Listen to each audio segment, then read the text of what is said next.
Welcome everyone, and thank you for attending this webinar.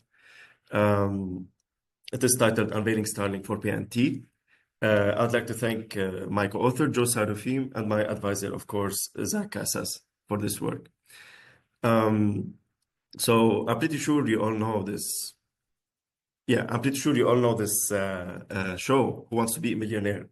And when I was putting up this presentation, I thought, well, let's do something close to this show, and then instead of who wants to be a millionaire, let's see how well do we know Starlink by now.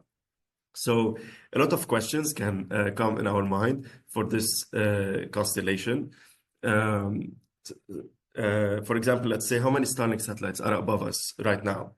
Are there 10 or 120 or maybe double of this number or maybe 1,000 of satellites? I'm going to give the answer for this question only. It is going to be around 120, and the numbers keeps increasing, so it's 130 right now. Now, another question is for those who are familiar with the Starlink literature. So it all started with these 9 pilot tones that we are seeing here. So what about them right now? Are they still being transmitted? Is it yes, no, sometimes? Or maybe they are not 9 pilot tones anymore. They are now only 1 pilot tone at the center of the channel. We're going to unravel this soon. And then what about the OFDM signal that's being transmitted by Starlink? Is it adequate for PNT integration? Well, one potential answer might be yes, of course. It's to 400 megahertz of bandwidth. It's going to give you the best navigation solution ever.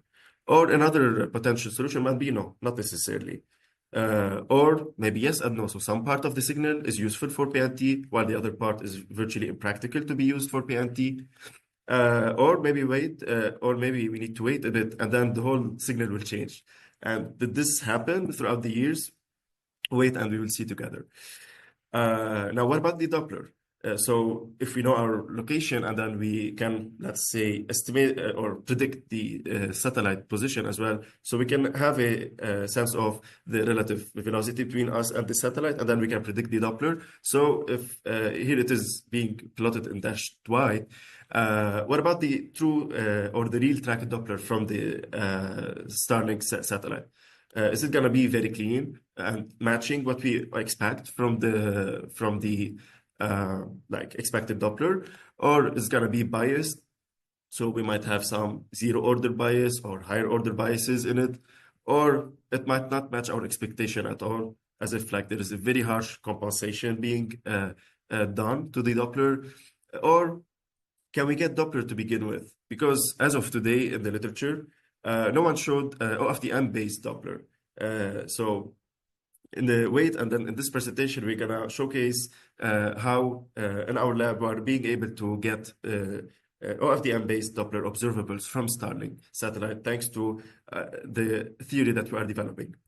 Now, what about the carrier phase? Are we gonna get as well clean and coherent carrier phase tracking from Starlink? And then this is at the end of the day a KU band signal, so a carrier phase from KU band, it's going to give us centimeter level accurate positioning. But are we there yet? So is it going to be a clean, coherent tracking for the carrier phase, or it's going to be we're going to notice some cycle slipping and biases and jumping, or maybe it is compensated, and then we might not be able to do any coherent carrier phase tracking, or it might be more complicated than this. We're gonna see this together. And finally, what about the code phase or the pseudo range? How does it look like? Is it clean and continuous, or it might be chopped up and stitched, and then it has a lot of biases in it? Or as well, it's going to be far from the true dynamics, or it's going to take off to infinity like nothing else we've seen before. At the end of the day, this is a Starlink constellation, and I've seen a lot. A lot of things changed, and a lot of things that didn't make sense, but then now we are kind of like adapting to it, and then trying to see how we can like exploit it for PNT, even though like there are some stuff that, let's say, it's being designed by the constellation, so the best we can do is try to see how we can exploit it and adapt to it. So enough questions, and then let's now start like answering them. So the journey for our webinar is the following. First, we're gonna show a chronological review of the Starlink constellation and the associated literature. And then we're gonna unveil the proposed state-of-the-art exploitation of Starlink constellation. And then we're gonna discuss the advantages of the proposed approach. It's gonna have a lot of advantages, mainly in the delay domain, Doppler domain, and even the power domain. And then we're gonna discuss the properties of Starlink OFDM signal, mainly the frequency hopping, the frame occupancy, the power allocation, the carrier phase, the Doppler shift, and the code phase. And then we're going to showcase past and current experimental dataset of Starlink OFDM signals. And then we're going to attempt to answer whether Starlink is a trick or treat for PNT. So is it good or bad, or some part of the signal is good and some part of it is virtually impossible to be used for PNT. And then finally, we're going to show some new opportunities that we are looking forward to unlock / we are unlocking already with Starlink, and specifically the KU band. Okay, so let's start with the first point. If we're gonna start chronologically, since the launch of the first Starlink satellite, our lab was the first to demonstrate a tracking and a positioning solution from Starlink satellite. So we could develop a carrier phase tracking based on these pilot tones. And then we can generate a positioning solution. And this was mentioned in Science. And then here's the paper that showcased this work. It's published in IEEE TAS in 2022. So we could track 6 Starlink satellite and then generate a navigation solution with 2D error of 25.9 meters. And then if we add altimeter, we go down to 7.7 meters. And then we did another approach as well, focusing on these non-pilot tones, not on the OFDM signals. So on these non-pilot tones, we could as well do another approach that tracked the Doppler instead of the coherent carrier phase. And then it was mentioned on the cover article of the Inside GNSS magazine. It's titled Enter LEO on the GNSS stage, navigation with Starlink satellite. And then this part of this work was in this paper, acquisition, Doppler tracking, and positioning with Starlink LEO satellites. First results, it was published in IEEE TAS, and then it was the most downloaded paper during the period between July and January 2023. So here, the same thing, we did Doppler tracking, and then we could get a 2D error of 10 meters. Here I call it the golden ages, because like few years from the launch of the first Starlink satellite, if we kind of use a commercial off the shelf and then a very inexpensive component, we call it actually the low noise block with a feed horn. So it's just a down mixer plus a feed horn in it. You can buy it from Amazon. It's mainly for like digital television that comes from the satellite television technically. So if we use it as is, and then you point it toward the Starlink satellite, and then you look at the spectrum, you can clearly see a lot of energy being dumped into non-pilot tones at the center of each channel.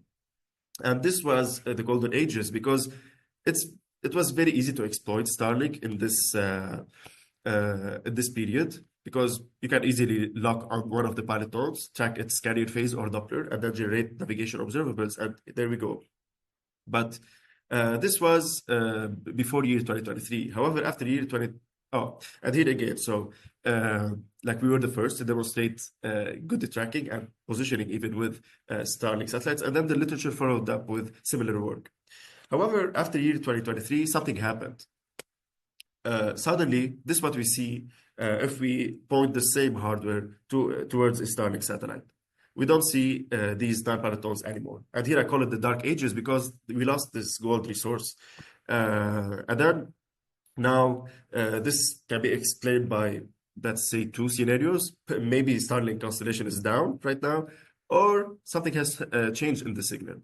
Well, fortunately, a Google search about Starlink told us no, they are up and running, and they are oops, sorry, I switched off my camera. Yeah.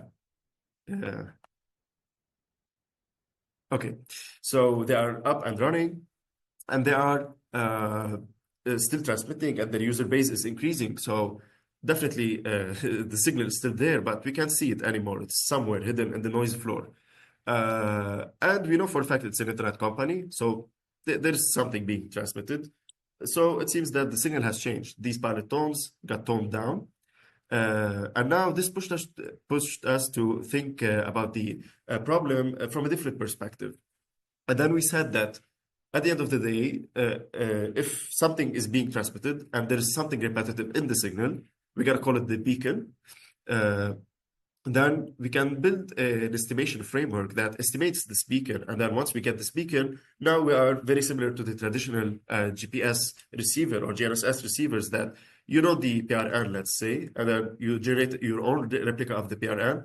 You correlate against your own replica, and then you're gonna pick up the signal from the noise floor, get a nice correlation peak, and then now you can track whatever you like, the carrier phase, the Doppler, the pseudo range, or the delay. So, well, let's try to apply the same kind of way of thinking with these constellations, and specifically Starlink. So we developed and established what we call the oh yeah. So one thing here as well to note that it's very important like framework to be thought of and developed, because what if they change their code, let's say? So like what happened, the non-pilot tones got toned down, and then maybe the OFDM signal at some point in time can change. So this as well something a pillar, let's say, for like upon which we can build this framework that is we're gonna call it the blind beacon estimation framework. It is an automatic and it can estimate on the fly the beacons from multiple satellites. So we didn't like show it only on Starlink. We showed it on multiple constellations, and that it worked well.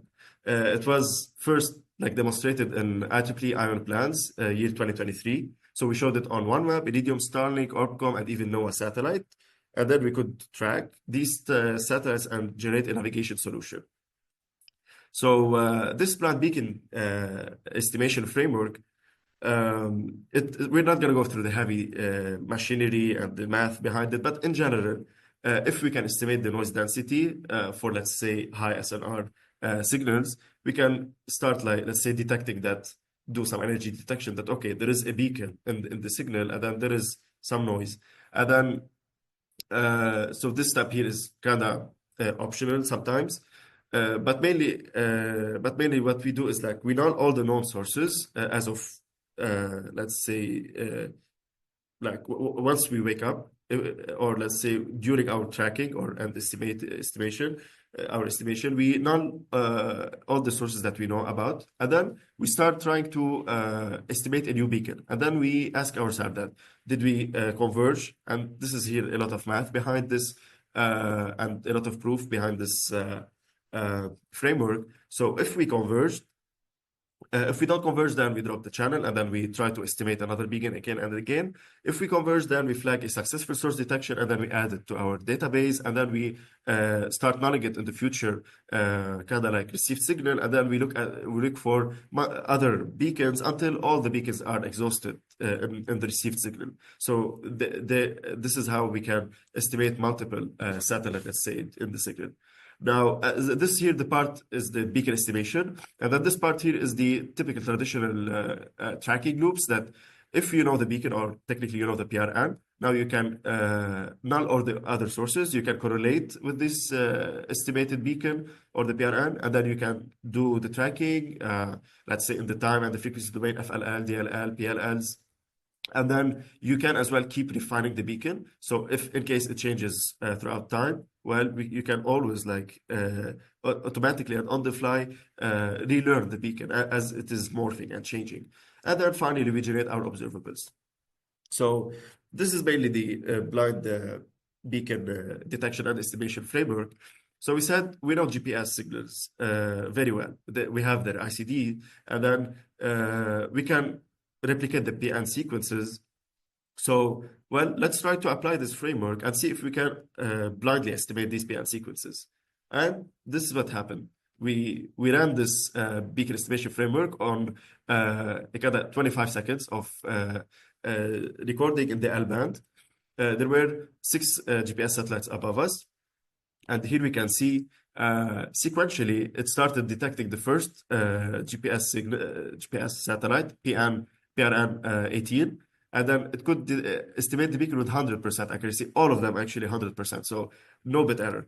And look how clean the estimated beacon, the IQ plot of the estimated beacon. So this is the first satellite here. And then once it's now kind of confident, it starts nulling it, and then it looks at the second source, or in this case, it's the GPS signal. So we null the second one, and then the third, the fourth, and then up until the sixth. And then we got like Doppler tracking and the delay tracking, and then a clean carrier phase error and then a code phase error. So it is working. And then let's try and apply it to Starlink. And here it is. We can see it working in action. So here we are using real Starlink signals, and then the beacon is converging in real time in front of our eyes. So after convergence, now we can clearly see, like if we zoom at the time domain waveform of the estimated beacon, we can clearly see the kind of OFDM frame structure in the time domain. And then we can tell even the symbols. We have some symbols in the beginning, symbols in the end, and even throughout this kind of frame. Now here just to remind that this happening on the fly, and this is important. So in case the signal changes over throughout time or suddenly, the beacon estimation framework is ready to estimate the beacon whenever it changes. It doesn't need like a lot of knowledge about the signal. Only it needs the duration of the signal of the beacon, and then what's the bandwidth that we are looking at, and then that's it. Using these two priors, we are ready to estimate the beacon and uncover and exploit the signal. So we did as well like further demodulation. This is an optional step. So just getting the beacon by itself, this time domain waveform, that's it. You have the PRN, you can correlate against it, and then you can generate all the navigation observables that you want. But we went and did modulation classification. It turned out OFDM, and then we demodulated the signal, and then we could actually see what's being transmitted in the OFDM frame. We could see the QAM IQ plot.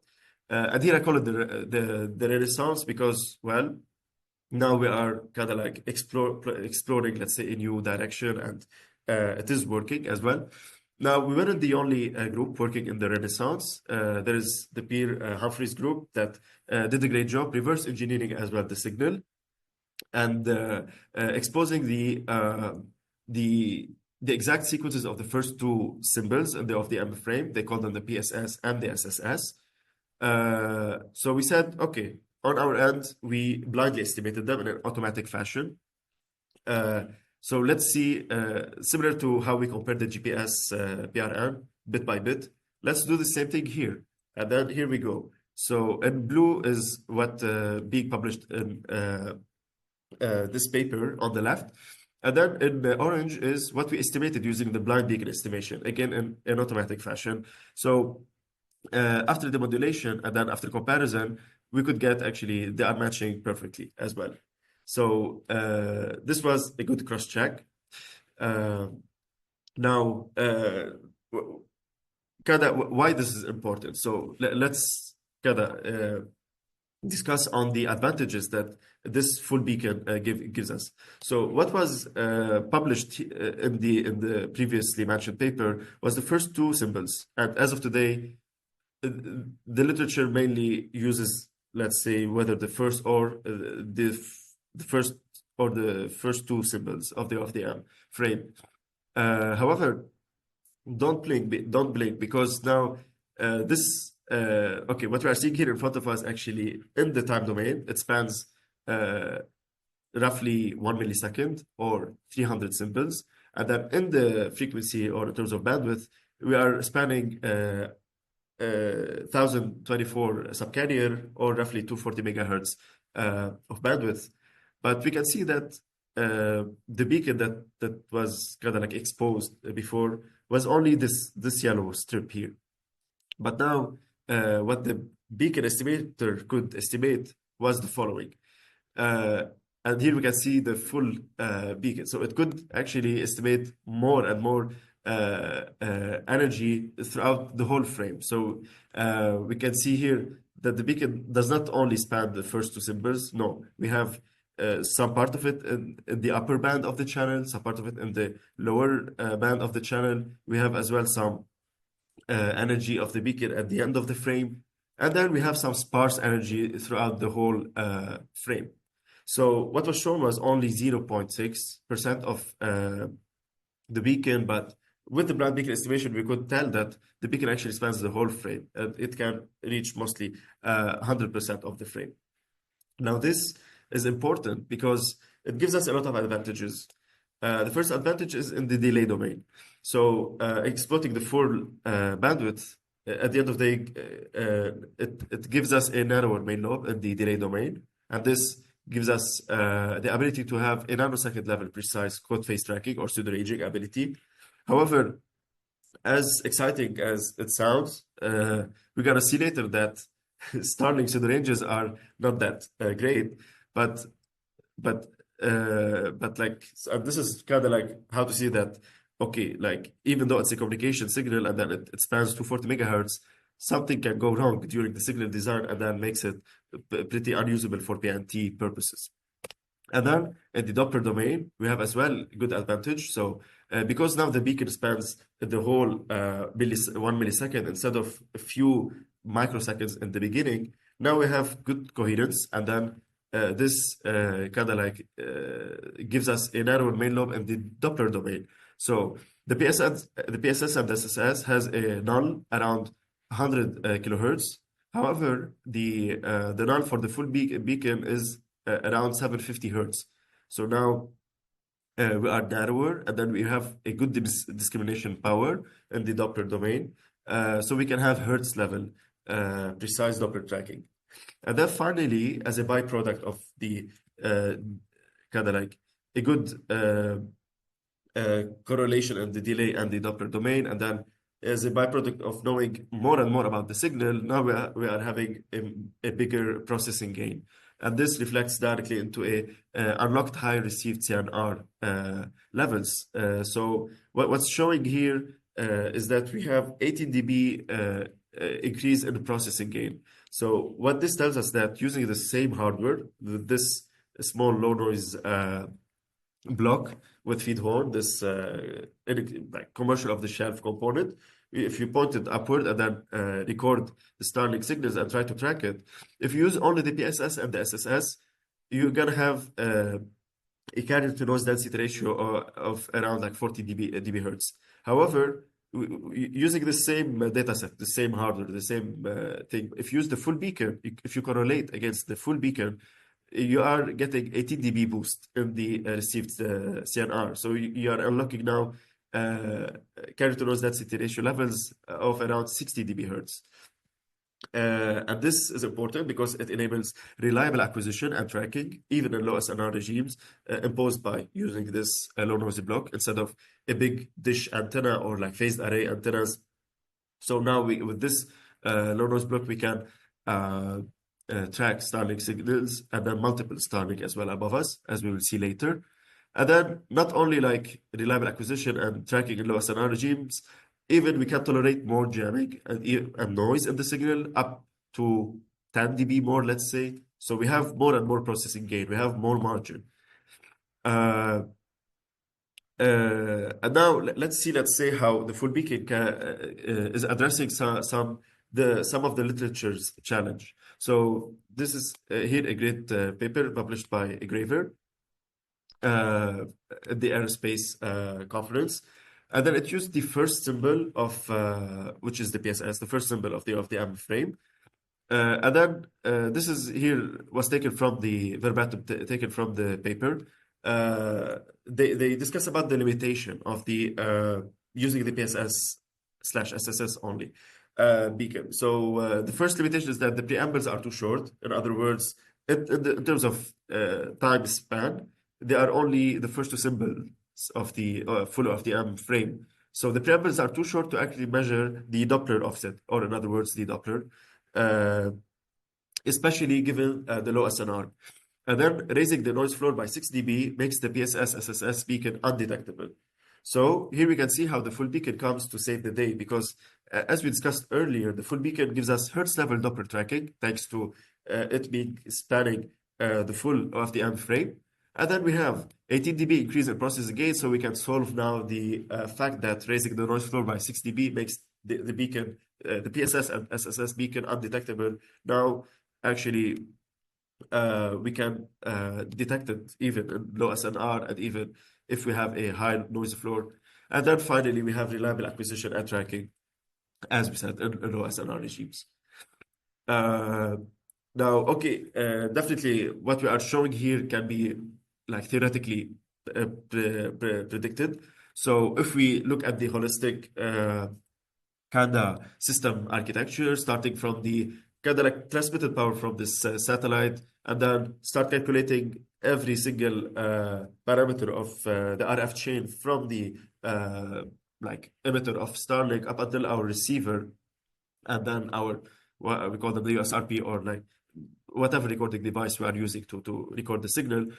If we take into consideration everything, and then even the antenna, so here we can see the antenna gain pattern of this LNBF, and then if we plug it into the basic like transmission power formulas, we can have a sense of what's the expected maximum carrier to noise density ratio that we can get at the receiver.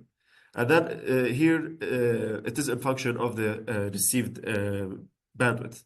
So in the GPS, let's say the signal is already like 2 megahertz.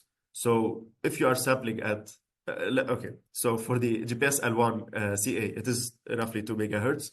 If you are sampling, let's say at 10 megahertz, you're not going to have any additional, let's say, boost in the kind of like received CNR. Maybe it might be detrimental actually. But here, because the channel bandwidth is 240 megahertz, so if you are using 2 megahertz, you are at some level. But if you are increasing your received bandwidth, you are actually getting better and better in terms of received CNR up until you reach 240 megahertz, after which it stabilizes, and then there is no more like gain in the expected received CNR. So the predicted actually CNR is around, let's say, 50 dB hertz for a receiver bandwidth of 1 megahertz, and then it can go up to 70 plus dB hertz if you exploit the full channel. And here again, we are talking about an antenna size that is very similar to the size of a GPS L-band antenna. So kind of the same hardware size.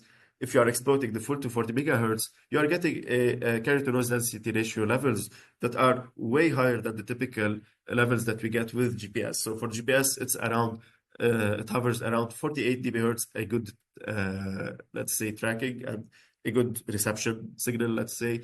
But for Starlink, you are getting 70 plus dB, which is like a good increase in the like. A good, like it's increase in the carrier to noise density ratio. And this reflects directly into a better quality of observables. And as well, as we said, we can tolerate more noise floor and more jamming, and we are still performing reliably. So this is here kind of like the theoretical prediction. And then as well, we can theoretically predict if we are using the PSS and SSS beacon versus we are using the full beacon. So here, part of the discussion here is was mentioned, or like let's say its fundamentals was built in one of my journal published in JSAC, Journal of Selected Area and Communications. So here we talk and we define the processing gain. So mainly, in a nutshell, so how much information we have spanning the time in the time domain, and then how much information we have spanning in the bandwidth or in the frequency domain, let's say, the whole the whole energy being distributed to this time frequency domain we can kind of like compress it and then deduce the processing gain from it. So if you know more about what's being transmitted, then you are performing better than if you know part of what's being transmitted. And this is exactly if you apply the theory here, you calculate the processing gain of the PSS and the SSS, which are the first two symbols, again, of the OFDM frame, versus the process gain of the full beacon, which spans mostly the full frame. You can theoretically actually predict here it's 17.7 dB, so it's around 18 dB.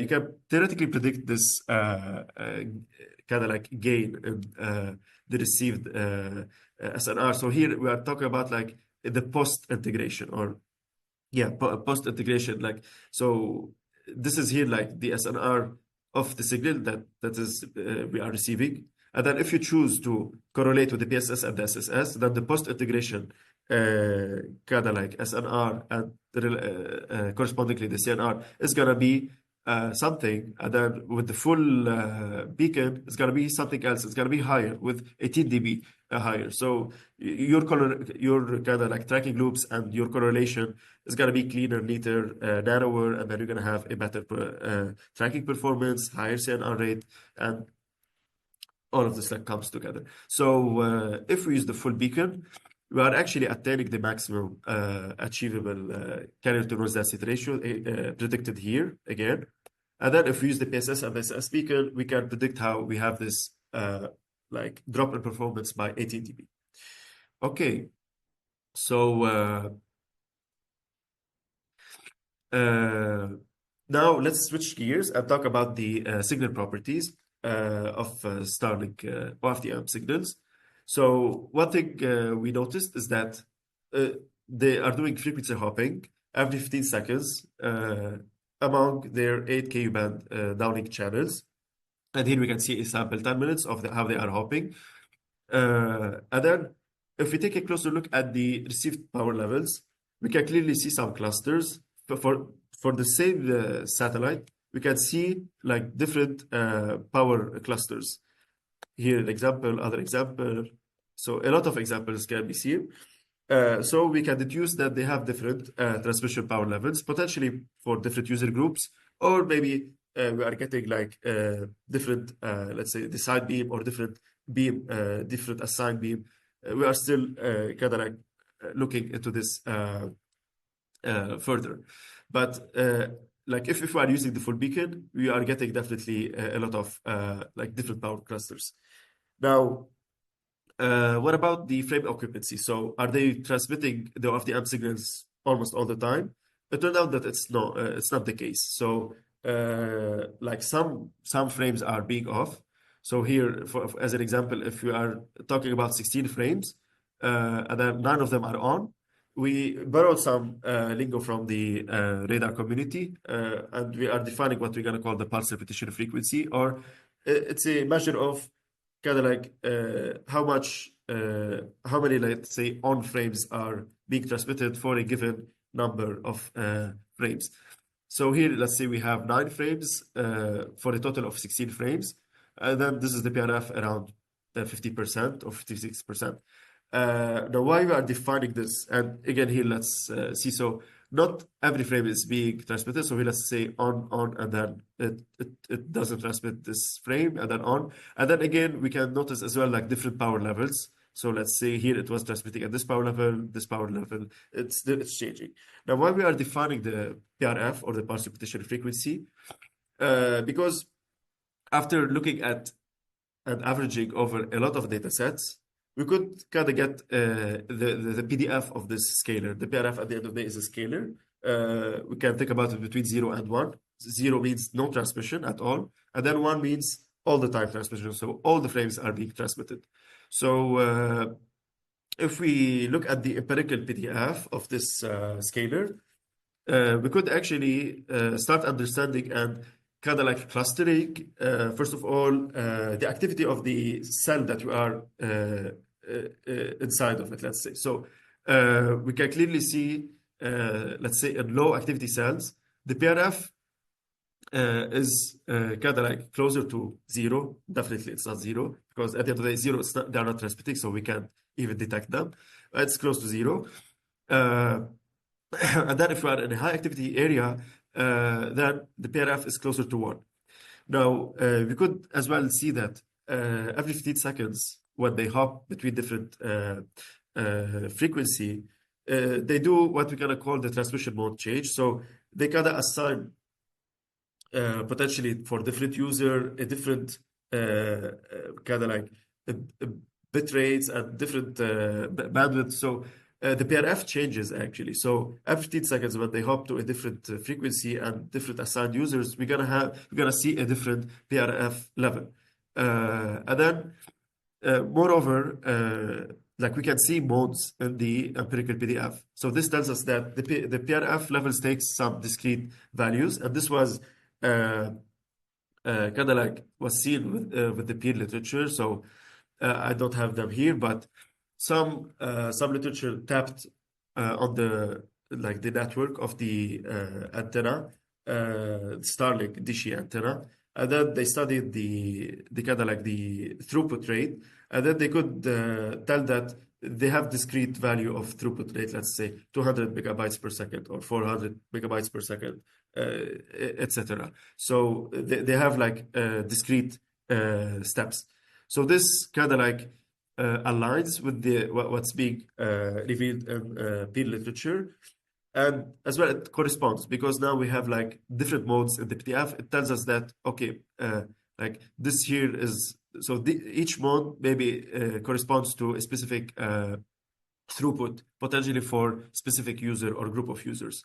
Now, why we are defining this and why we care about all of this for us as navigation community and PNT, the kind of like the punchline here is that if they are active, if there is a Starlink satellite above us and it's active, it's transmitting OFDM signals, we could detect a baseline PRF. What we mean is that if it is active, then at least the transmission PRF is 2%. What it means is like we're gonna have a measurement update rate of 15 hertz.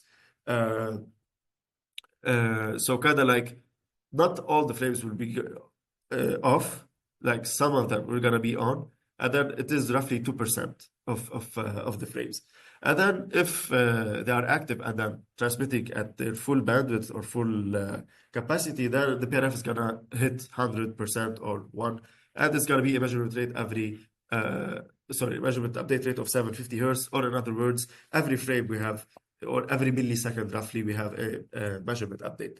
So this is here important kind of like numbers for us to, let's say, see kind of like they support, let's say, like if you are relying on OFDM, Starlink OFDM signals, and then they are at low PRF rate, you can expect up to 15 hertz of measurement update rate from this satellite.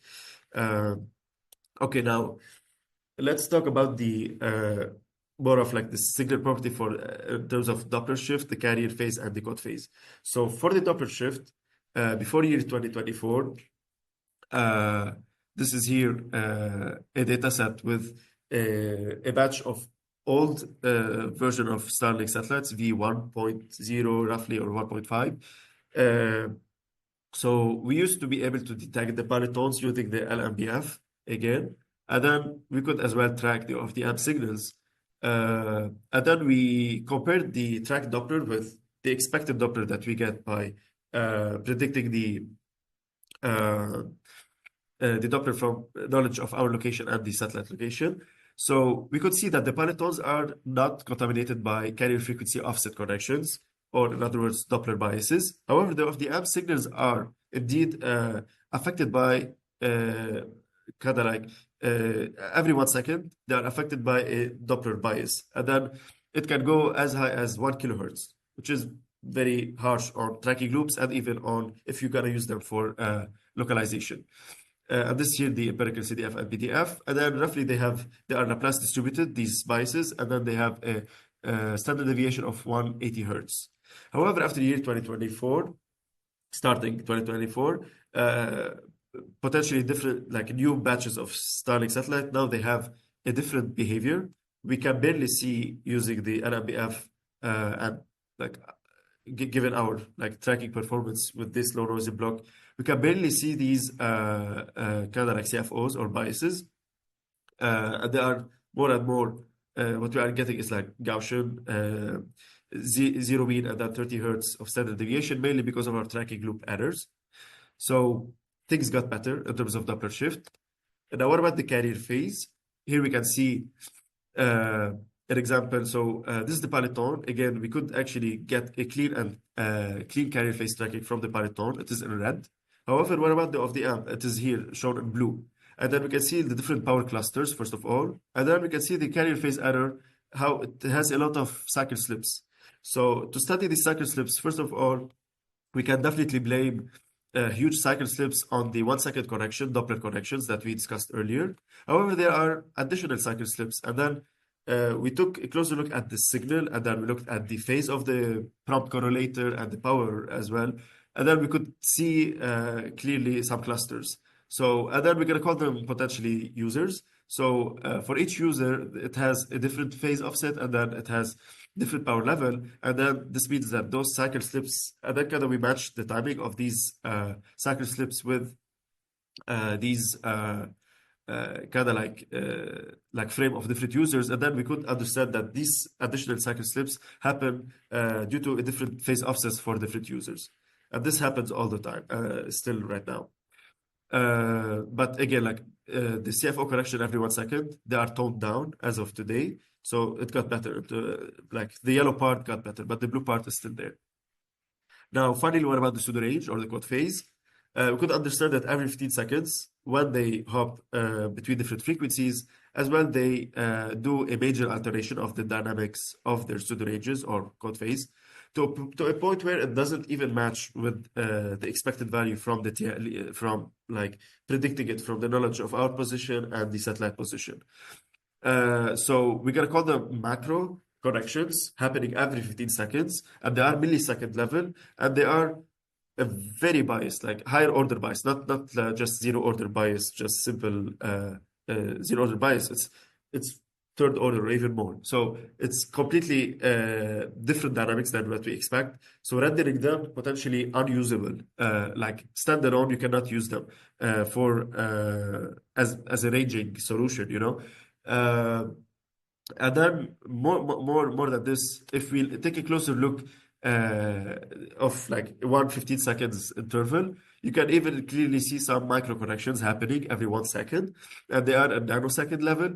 Now one thing, these as well, they got toned down throughout the years with newer generation of satellites. So they are nanosecond level, and we used to see them a lot before year 2024. However, as of today, and we are still seeing every 15 seconds a major alteration of the code phase dynamics. So these macro corrections are still there. So the punchline here is that the code phase, even though we discussed that it's 240 megahertz bandwidth, we are having the best maybe pseudo range tracking, but it's very biased and it's very fudged with. So to a point where it renders it virtually impossible to use it. So okay, now, well, we said, okay, we have the beacon, and so now we can use it as like similar to traditional GPS signals. So we have the beacon, we can now acquire Starlink, and then we can track Starlink using this full beacon.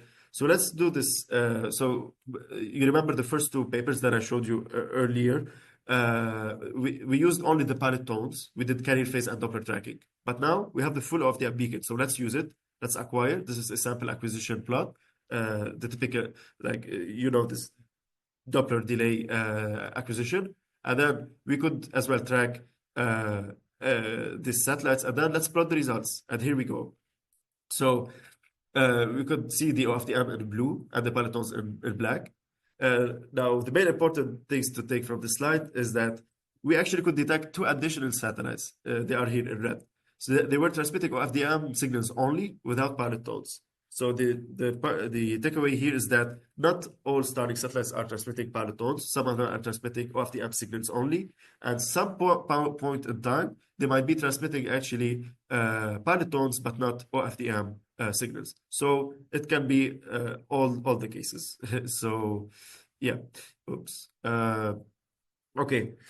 Here as well, we can see the delay, like every 15 seconds, it looks crooked and very, very biased. The Doppler error compared, so here we are comparing the tracked Doppler with the predicted Doppler. And again, we can see the biases. This was year 2021. So we expected a huge biases in the Doppler up to a kilohertz level. However, we can see the pilotones were unaffected by CFO's correction. And now this is a more recent data set. It was recorded in Columbus during, I remember, 10 minutes maybe. And it spanned the full Ku-band channel. So we kind of, for each of the 8 channels, we recorded 2.5 megahertz of bandwidth on each of the 8 channels. And then we could acquire this satellite and then track them. We could track 63 Starlink satellite during these 10 minutes. And then here we can, the main takeaway here is that on average, we could track roughly 3 Starlink satellites at any point in time above us. Now, one thing to keep in mind that this number keeps increasing, especially with like the constellation becoming more and more mature, and the user base is increasing. And then here as well, we can see the Doppler shift, the cut phase. Now we used these 63 Starlink satellites, and we tried to do Doppler based positioning. So we initialized the receiver position somewhere in Ohio with a like radius of initial error around 200 kilometers, and then we started using different window sizes. And then we looked at the final positioning solution. So the results were as follows. So if we use only 0.5 seconds of the data, so we use a window size of 0.5, and then we slide it over the whole data, we could actually converge down to a kilometer of error. And then if we use 5 seconds, we are down to 30 meters, 10 seconds down to 4 meters, and then 20 seconds we are down to 2 meters, which is a pretty promising result for the like using Starlink satellites. And this is again Doppler positioning. As we said, pseudo ranging is pretty bad with Starlink satellites. Now, well, this was a static positioning result. Now let's see what we can do and then what can we enable in terms of other applications like moving applications. So using this simple LMB, we can do a lot of damage there. So we're going to talk about stratospheric navigation with Starlink satellites. So the idea here is that we flew some drones, and then we did some terrestrial signals, and then as well LEO signals on drones, and then we said we want to go higher. So we thought about Burj Khalifa, and then what's higher, Mount Everest, what's higher. We saw some commercial airplanes, and then we flew already on airplanes and tested our SDRs and our algorithms. And then we wanted to go even higher and higher. And then we started running off kind of like terrestrial and like, terrestrial kind of like altitudes. And then we went like something very like mythical. So we said, let's go even higher. And then we called the project Icarus, because Icarus flew to the sun, and then, however, its wing burned down and then fell crashing. But we didn't like get this kind of like this demotivated. Instead, we went higher, and then we tried to do stratospheric navigation with Starlink satellite. So what we did is we mounted this LMB on a balloon, actually, with altitude of 26,000 meters, and then. And this is like an example for mainly like high altitude platform stations and military aircrafts. And then the goal here is like designing this payload here, like using this LMBF, and then try to record Starlink signals and generate a navigation solution. So here's, we're gonna showcase the result as a video. So this is stratospheric Starlink navigation. Here we are at the Ohio State University. We were testing the payload before launching, and then we're putting a lot of batteries in it and making sure the antennas are well connected, and we did some tests. And then here we are at the launching site in Albuquerque, New Mexico. This was the first launch, and this is the team doing OHIO, and then doing push-ups for the log. However, the first launch attempt was like failed. So we did it another time, and then this time it was successful. We retrieved the balloon after some time of being at high altitude, and then we start processing the data. And then the main takeaway here is that we reached peak altitude of roughly 83,000 feet, and then we did and here we can see a lot of like extreme environment because we have a lot of yaw rate, and then we could actually we are still like processing the data, but main takeaway what we are getting right now is that we could actually track Starlink satellite, and then we are getting pretty high character noise density ratio, and even we are getting Doppler observables, and then we are generating navigation solution with them. So here with roughly like 6 seconds of data, we can see the ground truth versus using the LEO and altimeter versus open loop kind of like navigation solution. So the open loop navigation solution like drifted throughout this 15 seconds. Actually, it went a couple of 100 meters of error. However, with corrections from Starlink satellites, we could aid the plus altimeter. We could actually keep our error bounded and stable. And then with every new satellites, we could actually correct our position and have a good kind of like navigation solution. Okay, so as a wrap up, are they still transmitting non-pilot tones? Sometimes. Is the OFDM-based signal adequate for PNT integration? Yes and no. Part of it is good, other is not. What about the Doppler? It's, as of today, very clean, kinda. And then, can we get a coherent carry phase tracking? It's complicated. And then, what about the pseudo range of OFDM-based Starlink pseudo range? It is chopped up and stitched. As of today, it's virtually impossible to use it for navigation without having other type of corrections and additional processing. And finally, I'd like to reveal like some new steps we are taking to exploit as well Starlink. And then I'm gonna show you some teaser about my work that's gonna be shown in plans, the current the plans 2025. So it's going to be first results of the OA estimation with Ku-band Starlink LEO satellites. And mainly it's important because, let's say, what if the signal becomes harshly optimized for communication? So what if the Doppler becomes compensated a lot, and the pseudo range already we know it's pretty impossible to use it for PNT. So if we lose this pseudo ranging and we lose the Doppler, what are we left with? So DOA actually can come and save the day.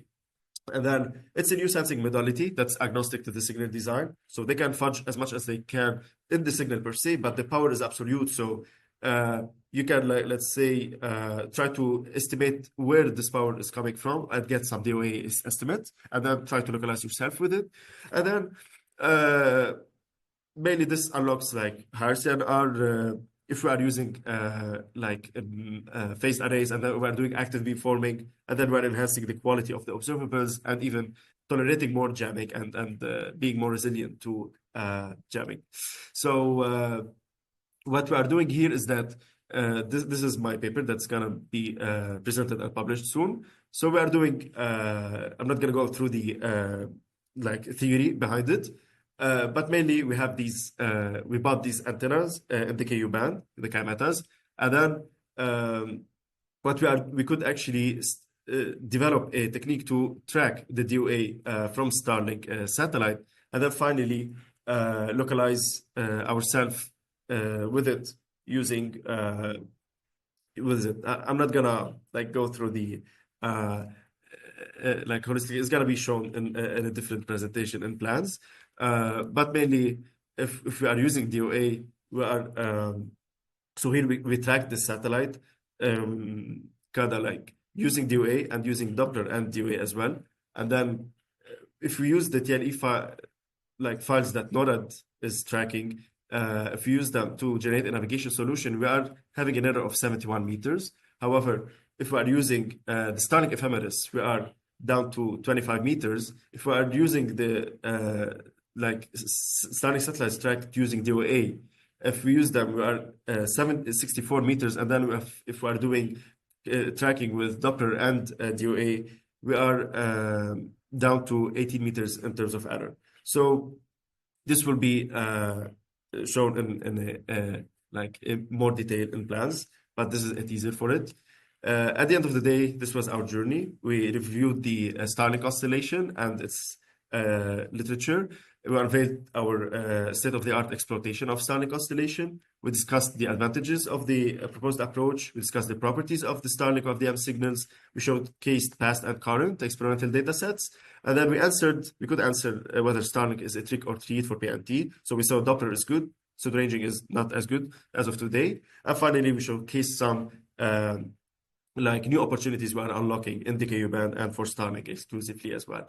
So that's it for the webinar. I'd like to acknowledge the following funding agencies: the Air Force Office of Scientific Research, the Office of Naval Research, and the Department of Transportation. Thank you for attending the webinar, and I'll take your questions if you have any.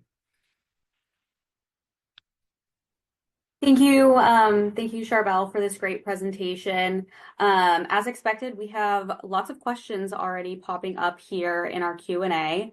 As a reminder, anyone that has questions right now that has not already submitted them, please feel free to submit your questions through the Q&A button in your viewer. Okay, so we're going to go ahead and get started. So first question I have here from Brent Bailey. If you are in a cell in the middle of the ocean where there are no Starlink users, will you still be able to navigate? So does this technique work better in urban environments where more people are using Starlink, or is it binary? Okay, so it all boils down, the answer boils down to what we defined earlier, which is the PRF here, the frame occupancy.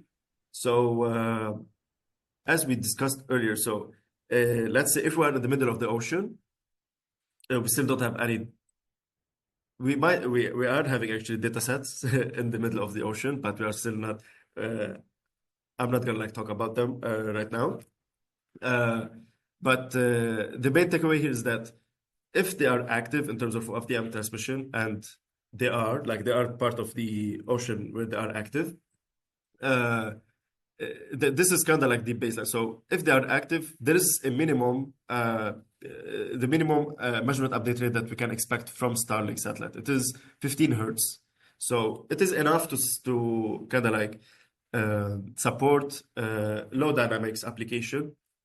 And then if there is a nearby Starlink user, maybe a dishi close to whatever maritime application or like this part of cell in the ocean, if there's a dishi and then maybe a Starlink satellite is serving this dishi, then we might expect higher occupancy in terms of frames and then higher PRF. Then we can have more and more, let's say, update rate. Again, it's opportunistic. So it is passive at the end of the day. So if they are not transmitting, we can't do anything, but you can help this by maybe like summoning the signals if you get a dishi or something. But again, if there is something, if they're transmitting heartbeats, it's gonna be at the rate of 15 hertz. Yeah. Second part of their question is, how many satellites can you see at once, and how many do you need to see at once to be able to get a reliable position fix? So as we saw in this data set, this is recent data set, and the numbers keep increasing.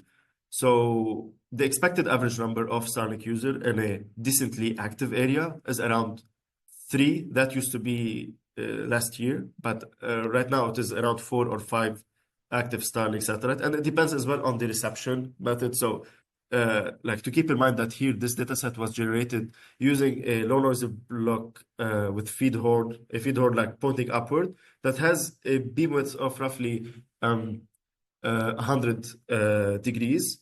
But let's say you can go with a full-blown reception and omnidirectional reception, so you can have, let's say, like different sectors, spatial sectors. So one upward and then four side-looking horn antennas. I'm pretty sure you're gonna even have more and more satellite, let's say, in the horizon. Definitely not below 20 degrees, but you're gonna catch something between what we are not seeing from the upward-facing kind of like feed horn. So you might in this direction increase as well the number of tracked overhead satellite. But in general, it is around 4 or 5 Starlink satellite in a dense and active area. Like in Columbus, this is what's happening right now. Yeah. Okay, thank you. Next question is going to be, are there ways of reducing how much signal capture is needed based on signal structure? For example, the full resource block seemed to be mostly empty in the middle. Exactly. So one thing is that these two data sets were actually generated by using only 2.5 megahertz of the signal. Up until today, we never had the motivation to like do an expensive 240 megahertz, but we are looking at it right now. Definitely, it has a boost, but we are already showing the literature that with a humble 2 megahertz bandwidth, which is the same that we use for GPS L1 signals, we are already actually having a very good track, CNR levels of up to 60 dB hertz, which is pretty good. So here, actually, this data set, if you are seeing my screen, it is 2.5 megahertz, and we are getting a good CNR levels and good tracking. So yes, so what we are doing here is we are limiting in terms of bandwidth. Definitely in the time domain we can't crop the frame, but mainly what we are doing is let's say you can choose to sample, let's say this only like this part here, or maybe this part here, which is pretty active. So yeah. Okay, thank you. Next question is, can you please speak to the trade-off between the window size and performance? Is the large window size due to the fact that you are processing the full payload of a frame? Yeah. I 20 think here seconds. Is I that had to I had to rush through the slides. My apologies, but I'm gonna explain it in a slower and a better manner. So what we did here is kind of with this 10 minutes, we start defining different window sizes. So let's say if we take, let's say, like 10 seconds, I'm gonna assume this 10 seconds, and then technically what we did is we start taking 10 seconds and then we swept it. Like I say that I'm waking up right now here and I'm looking at 10 seconds of the data, or I'm waking up here and I'm looking at 10 seconds of the data. And then we swept the whole 10 seconds over the whole 10 minutes span. So we could generate we assumed ergodicity, and then we could generate some CDF, and then we said that on average, this is what we are getting. So the average results were the following. So again, we did Doppler positioning, and then we did a weighted Doppler positioning based on the CNR. So we had a pretty kind of like uncertain estimate and erroneous estimate of the receiver position up to 200 kilometers of error. And then if we start using a batch window of 0.5 seconds, so I said that I can only wait 0.5 seconds, and I need to generate a positioning solution for myself, kind of like a snapshot position. No, not a snapshot, actually. It is like you are waiting 0.5 seconds.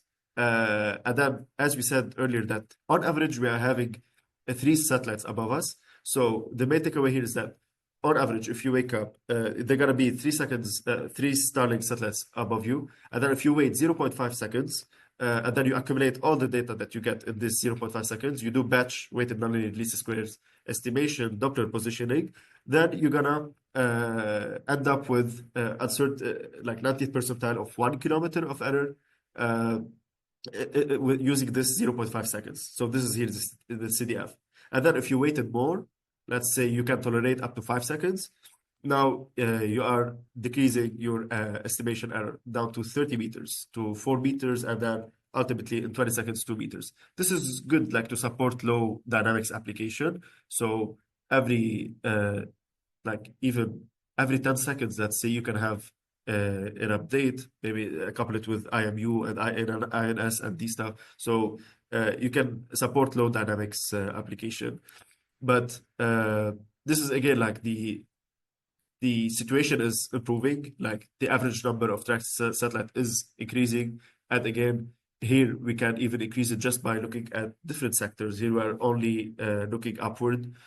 So as much Starlink you are getting, the better you are. And as much as well, the quality of the observables allows, because at the end of the day, like let's say pseudo-ranging, we're gonna get very funny results here. Doppler, as of today, is not bad. Like it is giving us these numbers, and if we are noticing they are still doing some biases in their Doppler, like Hertz level.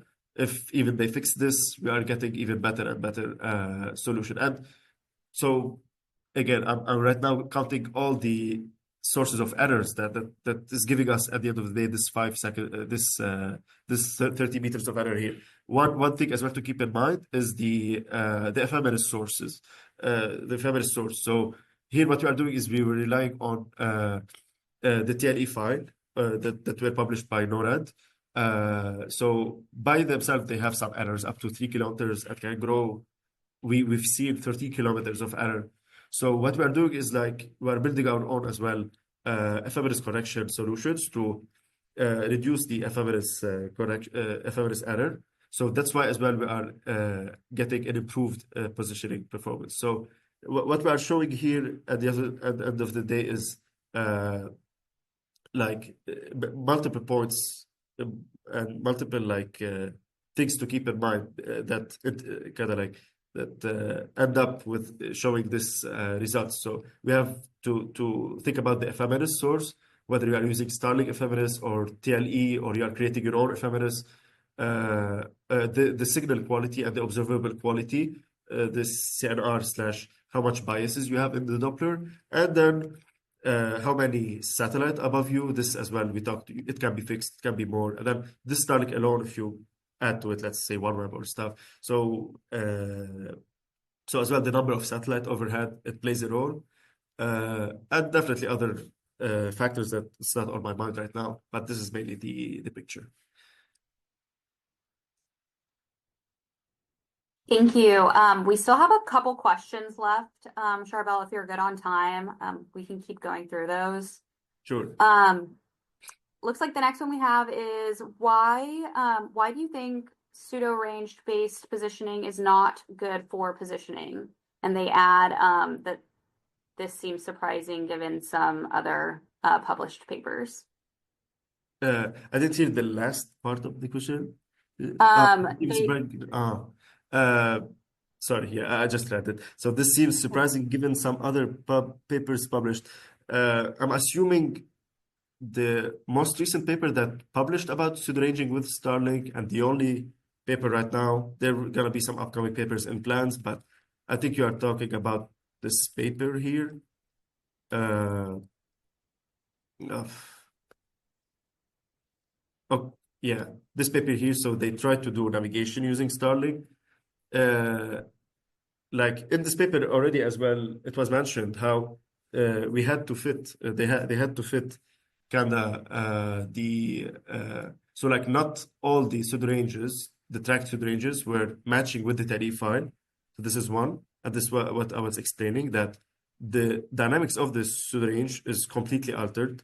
Like not only a zero order bias, it's more. So kind of like if the TLE is telling you is that here. So if the TLE is telling you, like usually it should be very clean, like it should look like a straight line or something. But look at it right now here, like there is a complete dynamics alteration. So here it was going down and suddenly it's starting to going up. This is only in 15 seconds. It's impossible, like for a satellite behavior to behave like this. It's a fudging in the signal. not fudging in the sense of they are doing it intentionally. It's mainly communication optimization and these stuff. So that's why we are saying it's pretty impossible to use the pseudo ranges without correcting these macro corrections and these harsh dynamics alteration. So in this paper, they did actually fit. So they had to fit like third order or do some fitting to remove this bias, and then after that start doing like matching and doing a navigation solution with pseudo ranges. This is up to my knowledge. As of today, no one showed that you can actually do any positioning with pseudo ranges without doing any corrections or additional processing. Yeah. For direction of arrival, do you need an initial position of your receiver? I believe that's Yeah. their question. They say DOA, direction of Yeah. arrival. I'm not gonna like talk a lot about it, but it's very similar to what we showed here, the Doppler positioning base. So now we're adding DOA as well. So you have some initial receiver position, can be up to 200 kilometers. We'll show it more in plans. And then you start using the DOA, and then you study how well you are converging and the true estimate. Yeah. Okay, our last question here, I'm not sure if you'll be able to answer this really in depth, but the question is, would you be open to providing the estimated beacon with citation, of course? And then they say that there are those of us working on another opportunistic applications besides navigation. So yes, that's their question. Yeah. This question I hear it a lot from the viewers to people. Like I have no authority to like I cannot share, let's say, the weekend. It's very on how to say, like case by case basis. So definitely reach out to my advisor, Professor Cassis, and then it depends on the application. It's his decision. But from my side, and then what we are showing the literature is like very soon we are having now a journal that's gonna tackle the cognitive beacon detection and estimation framework in full. So it gives a recipe of how to do it yourself, do the beacon estimation. So we showed like a hint of it in plans, but I know it wasn't the full description. But now we are following up with a journal version of this conference paper, and then it has even more detail about how to build your own beacon estimator. So this could work like on your end, estimate the beacons, but in general, like sharing the beacon from our end, I cannot like answer it here. Well, Sharbel, thank you so much for your time and for your presentation today. And thank you everybody else for joining us for today's webinar. We want to remind everyone that a recording of the full webinar is going to be posted to our website and YouTube channel no later than Wednesday of this week, so the 23rd. And then we want to welcome everybody back for another webinar that we're having next month on the 28th. So we hope to see you there as well. But otherwise, thank you, Sharbel, for today's presentation. It was amazing. Thank you, Beth, and thank you for everyone who attended. I hope you enjoyed.